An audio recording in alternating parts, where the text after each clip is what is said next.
Ok, agora sim. Vou repetir rapidinho o que eu acabei de falar para constar em gravação, tá? Bom dia para todos que estão aí, bom dia para quem estiver assistindo a gravação posteriormente. Acho que está faltando 5 alunos aqui só, então talvez eles queiram assistir depois. Então, na última aula, nós falamos sobre lutas agarradas, e hoje, dando sequência, o tema são lutas de impacto. Eu nunca fiz lutas de impacto, tá, gente? Eu saberia falar para vocês algumas coisas teóricas, mas quando você traz alguém que pratica, isso traz mais credibilidade, né? Traz mais presença.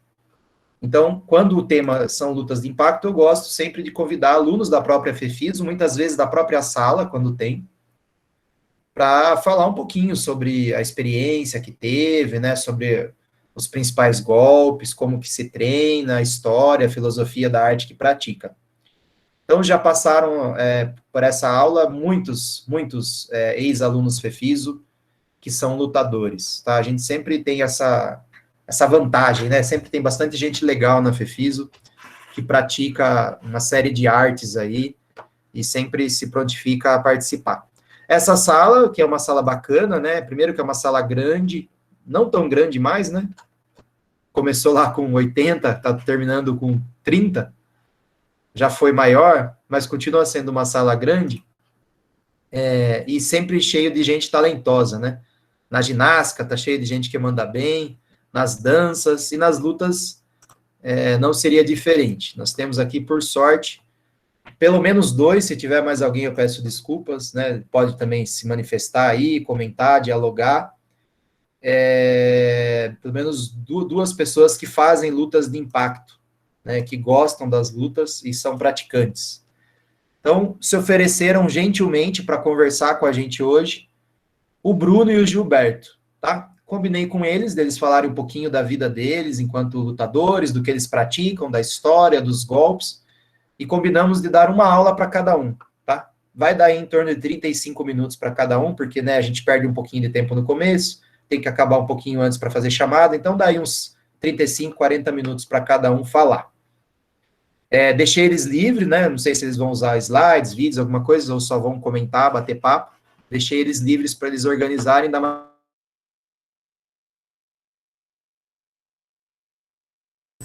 Travou aí para vocês também? Quem gostaria de começar, Gilberto ou Bruno? Eu posso começar. Tudo bem por você, Gilberto? Pode ir, Gilberto? Pode ser, tranquilo. Como é que você vai fazer, Bruno? Você vai compartilhar alguma coisa ou vai ser um bate-papo? Eu fiz um slide. Ok, pode compartilhar a tela então.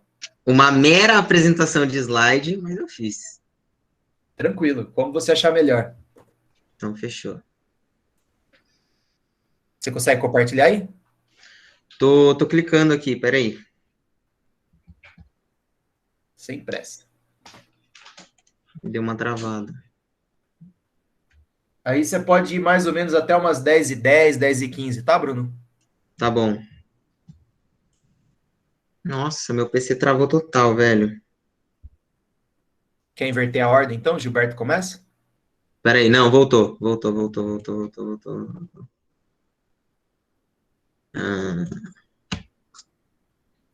Aí, pronto.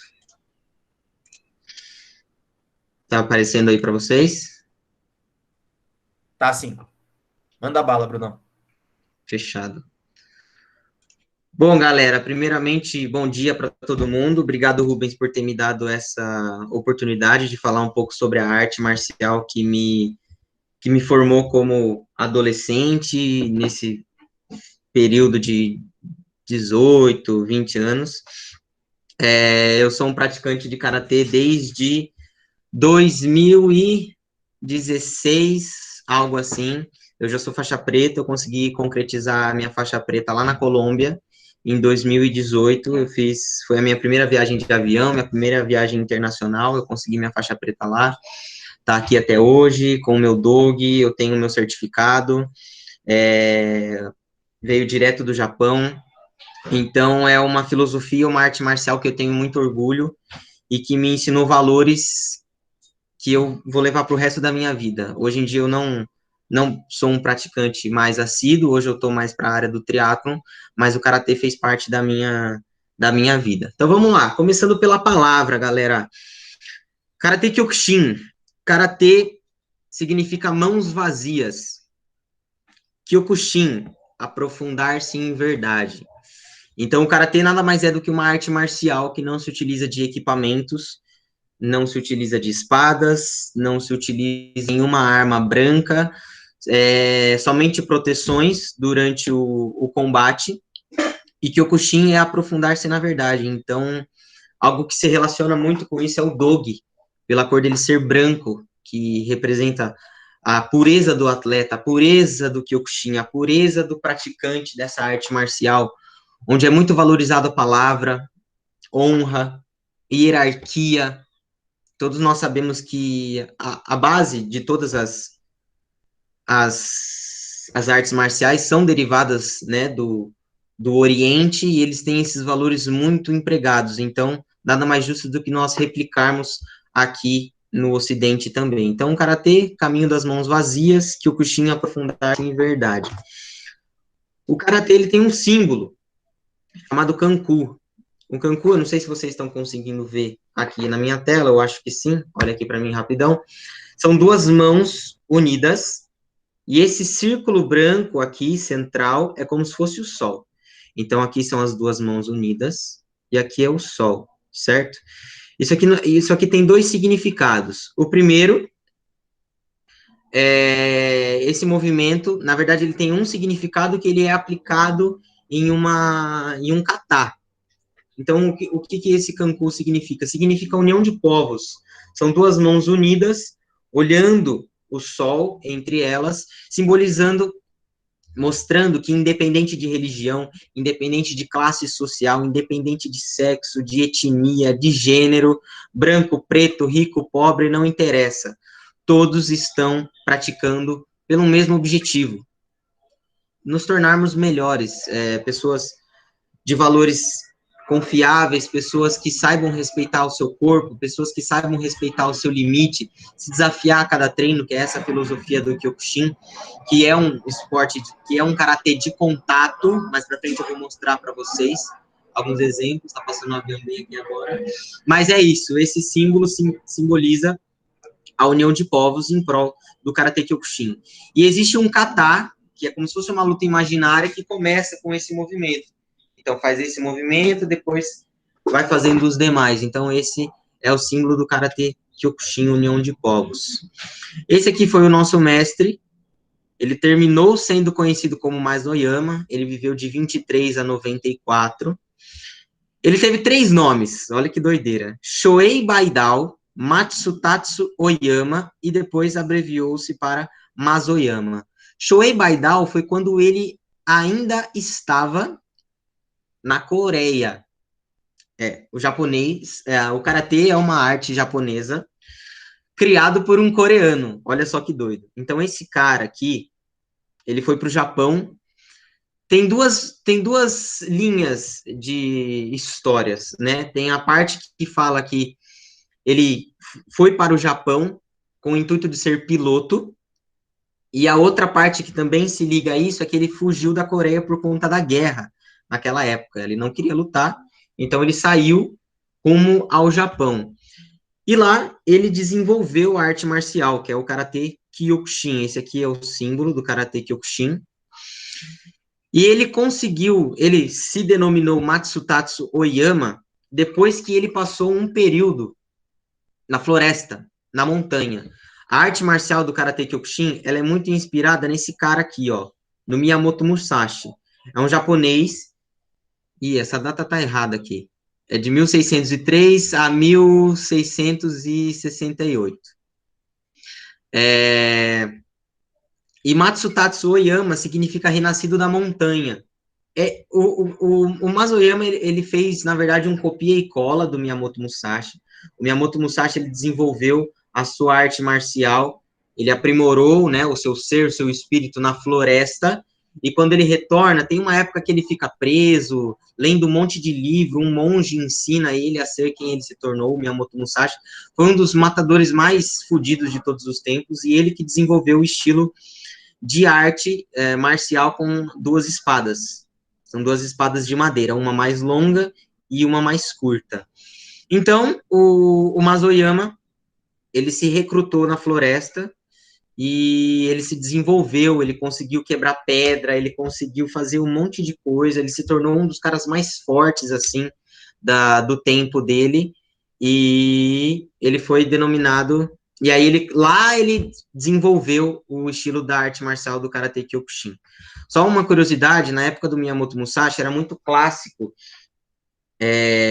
os samurais irem nos templos desafiarem o mestre. E antes de você derrotar o mestre, você tem que passar por todos os seus descendentes. Então, passa pelo faixa branca, e assim vai chegando até a preta, até atingir o mestre. Ele detonou não sei quantos caras aí, ele era pica pra caramba, vivia disso, se tornou conhecido por isso. Enfim, então só para vocês entenderem que ele não criou do nada, teve uma inspiração no Miyamoto Musashi. Outra coisa absurda do Mazoyama. Do Mazoyama é esse cara aqui, tá? Esse cara que morreu em 94. Ainda. Faz muito pouco tempo. Ele lutou com 52 touros, conseguiu matar 3 e quebrou os cornos de 48. Eu coloquei um vídeo aqui para vocês verem. É esse vídeo aqui. Eu vou clicar. Se você me permite, Rubens, eu fiz essa apresentação com o intuito de alternar entre slide e vídeo para não ficar muito maçante, para não ficar muito chato, para ter essa interação com vocês. Tranquilo. Deixa eu só entrar aqui. Então, ele era um cara, o Mazoyama, que ele vivia disso. Ele vivia no intuito de aprimorar o corpo dele e, consequentemente, a mente, para que se fundasse uma filosofia de vida e, posteriormente, se tornasse no Karate Kyokushin que nós conhecemos hoje.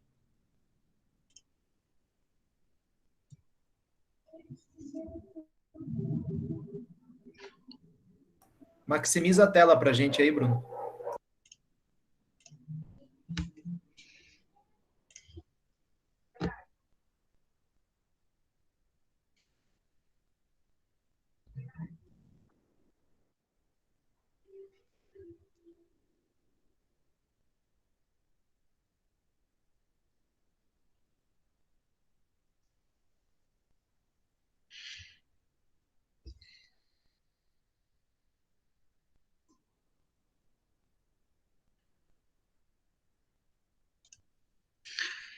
Há pessoas que falam que esse boi ele é falso, mas a história é verídica. Para o filme, ele deve ter, para essa encenação, ele deve ter contratado ali, feito um pano, sei lá, mas é verídico esse marco aqui dele. Então vamos lá, o Karate Kyokushin, ele se divide em 3 Ks, o Kihon, o Kata e o Kumite, e no meio do Kihon e o Kata, nós temos o Idogeigo. O que significa o Kihon? Kihon é basicamente os golpes básicos do Karate Kyokushin, que são divididos em pontos e círculos. Os pontos são usados para ataques, tanto com mão fechada quanto com mão aberta, e os círculos são usados para nossas defesas e chutes. Então, eu coloquei um vídeo para vocês verem o que seria o Kihon. Todos ficam enfileirados em ordem hierárquica, o mestre à frente de todo mundo, comandando a sessão, contando Ichi, San, Yongoro, Shichihachi, Kyujin, de 1 até 10, e executando, assim, os golpes, tanto com os punhos, quanto com os pés.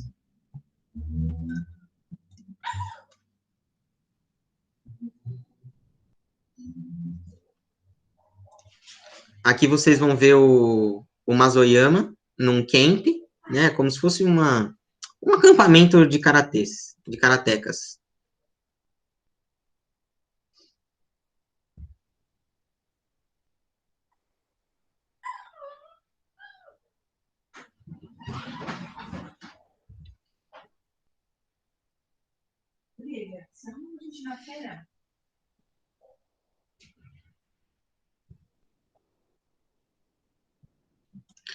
Esse golpe, de baixo para cima, priorizando aqui a região da boca do estômago, é chamado de Shitazuki. Então, a gente aprende esse golpe no Kihon, onde a gente faz um número X de repetições para que depois a gente use na luta. Então, você perceba que tem uma ordem cronológica a ser seguidas para que você consiga aprimorar e consiga ter máxima performance no momento do combate.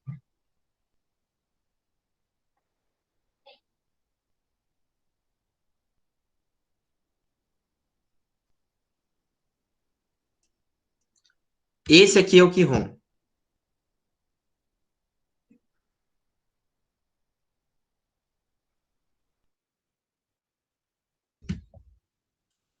Esse golpe é chamado de Shutogamenuchi, é onde a gente ataca com a faca da mão na linha dos olhos, onde a gente chama aqui é na têmpora.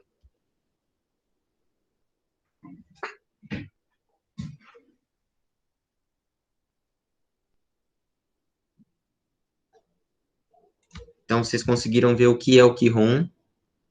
São os golpes executados de maneira estática. Aí nós temos o Idogeiko. O que seria o Idogeiko? São os golpes do Kihon fragmentados, divididos em 5 posições. Então, nós temos 5 posições onde o mestre fala, o sensei ou o Shihan, como nós denominamos, o mestre faixa preta de karatê.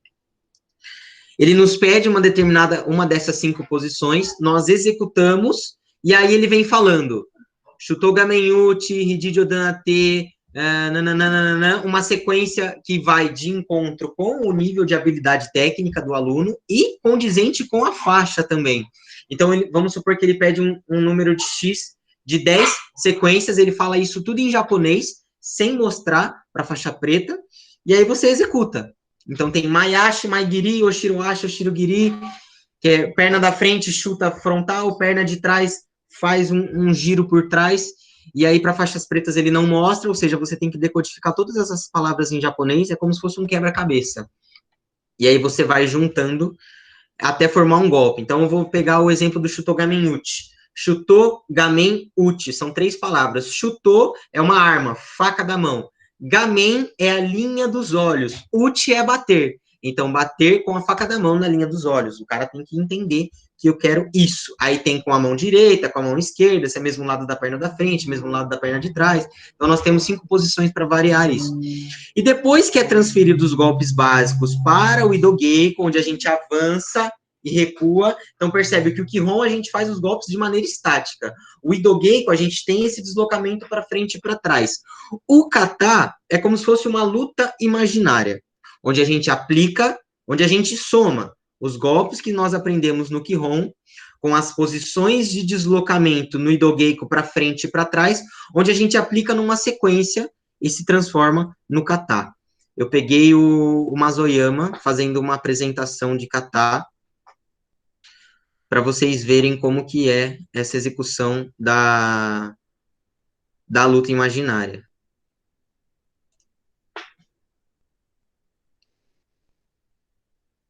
Aqui, demonstração, executando o kata em Tenshu.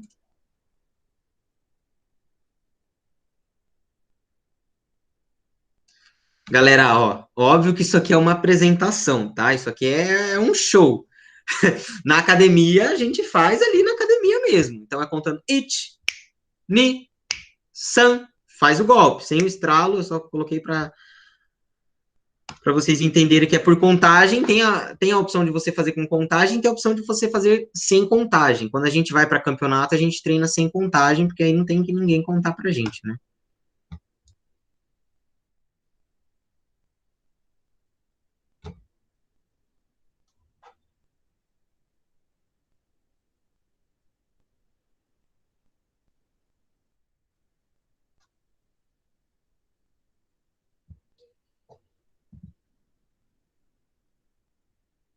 O vídeo é sem som mesmo?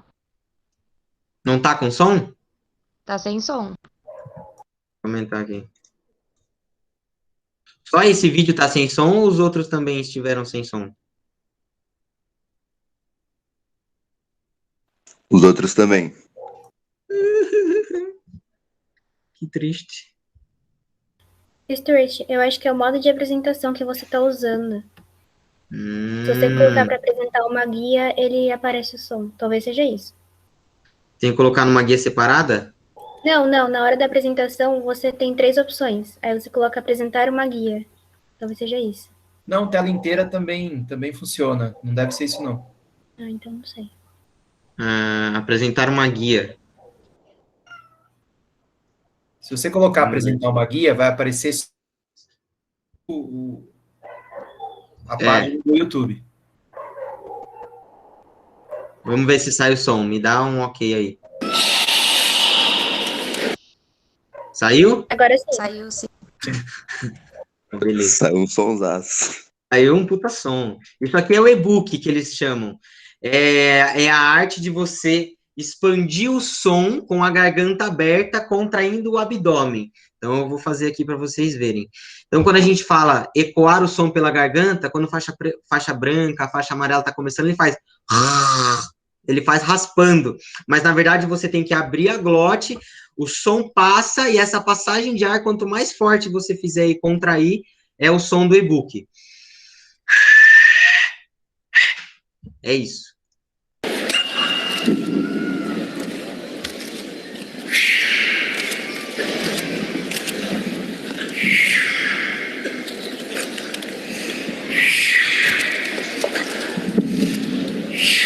Percebe que a respiração está totalmente conectada com os movimentos. Olha o e-book.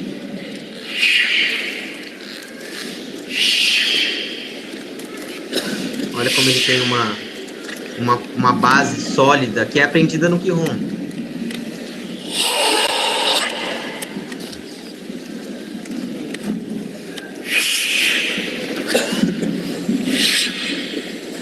Ele coloca muita força, muito tônus muscular, então você tem que contrair o músculo. Então o kata, aqui vocês estão vendo a minha tela ainda? O vídeo. O vídeo? Tá, eu mudei para apresentação.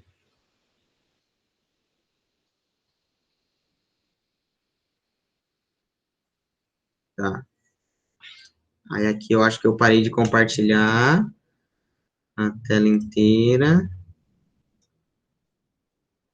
Beleza. Entendi como funciona essa bagaceira aqui. Então, o kata, como o próprio a tradução diz que é uma luta imaginária, você tem que imaginar que você está lutando realmente de fato. Então, por exemplo, você viu que nesse kata que ele fez, o Tensho, você tem um movimento assim.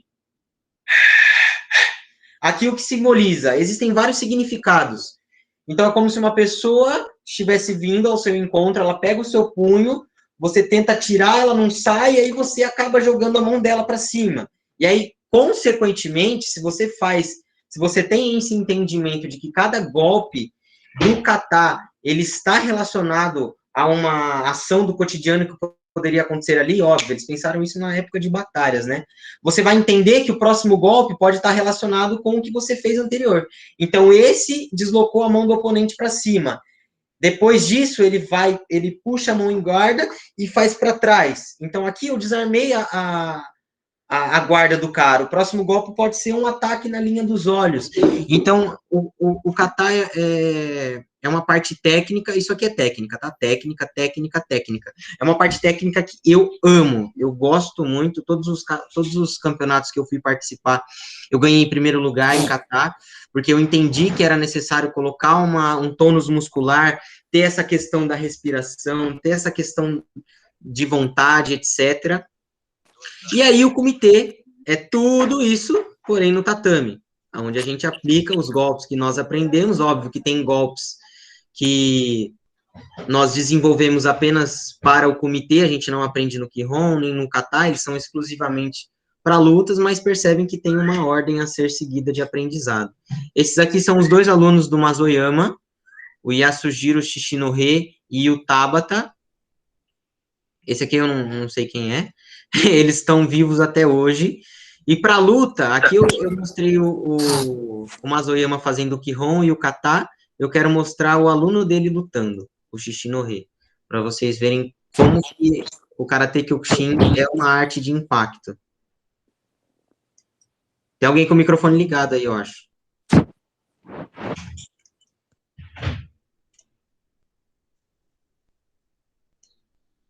Uma guia. Eu quero que vocês ouçam o som do negócio.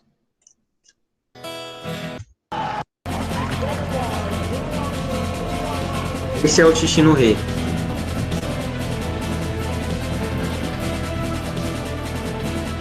Aqui tá falando da história dele, nananá.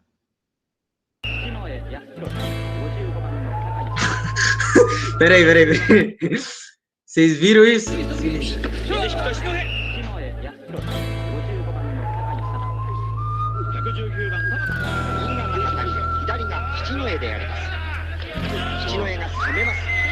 Percebe que ele deu um Shitazuki, um soco no abdômen, onde você aprende no Kihon, parado. E aí acontece o nocaute.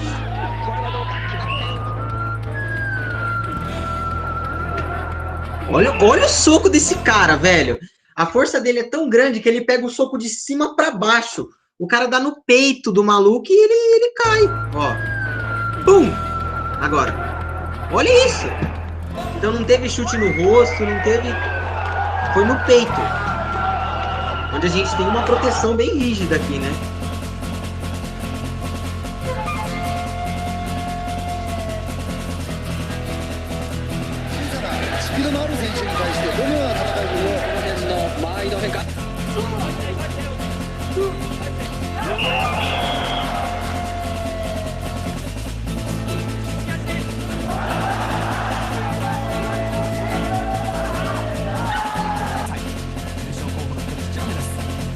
Ó, socão. Ou seja, a força desse cara é absurda. Então, nós temos o Xixi no Rei. O Xixi no Rei, ele era o aluno preferido do Mazoyama na parte de combate. Então, ele era um bruto. O cara tem, sei lá, quase 2 metros de altura. A mão do cara é desse tamanho. Hoje, ele já sofreu por 2 AVCs. Ele ainda sofre para fechar as mãos, assim. E aí, nós temos o Tabata. Eu quero que vocês deem uma olhada. Eu descobri hoje que o Tabata... Vocês estão vendo na minha tela? Acho que não.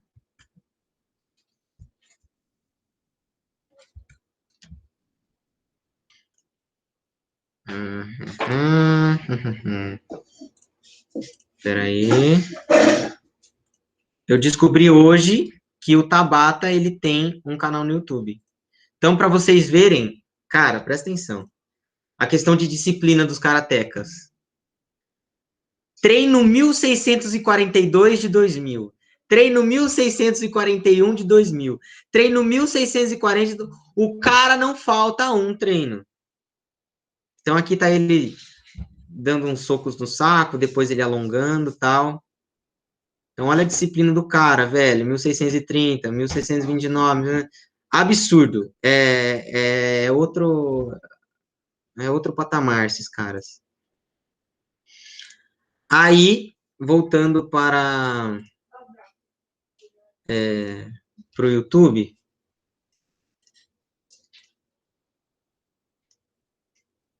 Ocultar. Aí você fala, Bruno, mas beleza.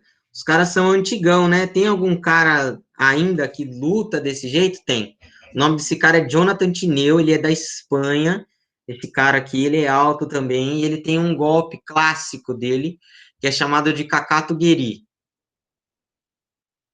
Eu vou... Oh, meu Deus.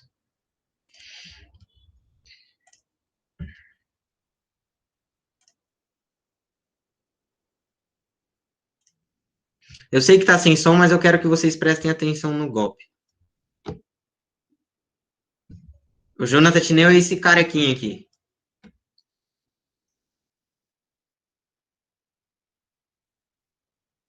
Olha o controle dele.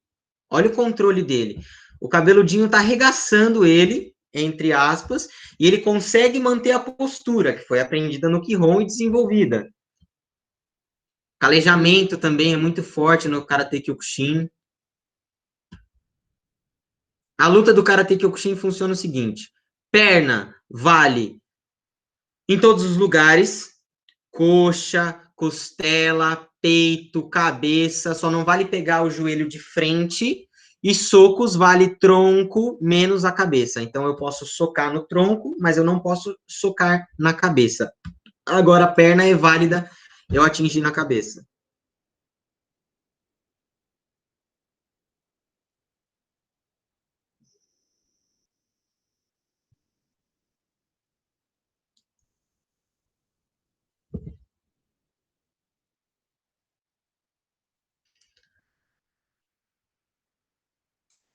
Aí o que aconteceu? Ele sofreu o golpe, sentiu, pediu um tempo, aí o juiz veio trocar uma ideia com o Tineu, não sei o quê, e agora é o momento.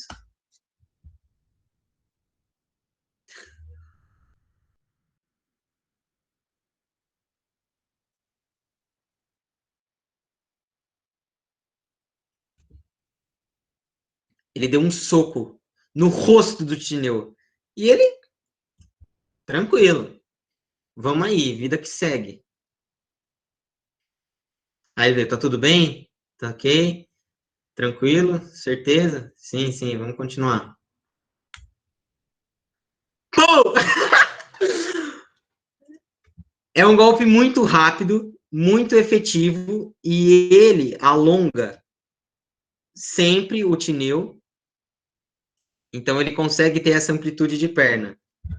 Em câmera lenta. Mais uma vez.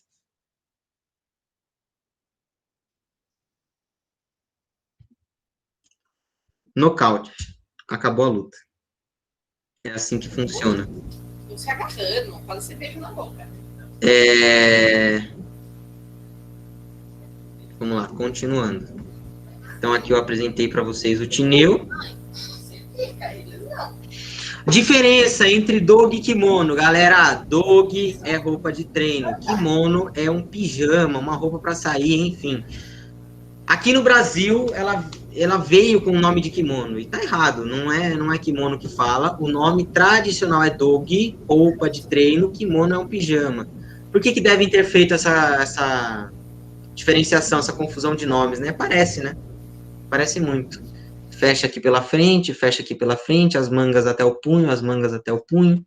Tem uma faixa, porém são coisas distintas.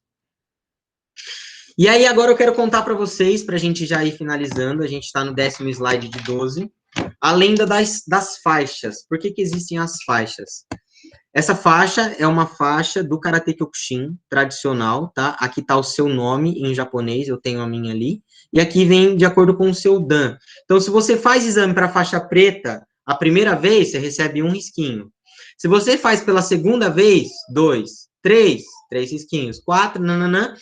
Se você tem 3 risquinhos, você é considerado sensei lá fora. Aqui, a partir da preta, o primeiro risquinho, você já é considerado sensei em questão de respeito e etc. A partir do 5º risquinho na faixa, tanto lá fora quanto aqui, você é considerado como Shihan. Então, para você fazer esses exames, você tem que ter uma somatória de tempo de treino e idade, tá? Como que funciona a lenda das faixas? Vou contar para vocês essa história que me contaram, eu acho que faz super sentido. Quando as artes marciais foram criadas, existia um pedaço de pano, que era a faixa, usado para amarrar a calça.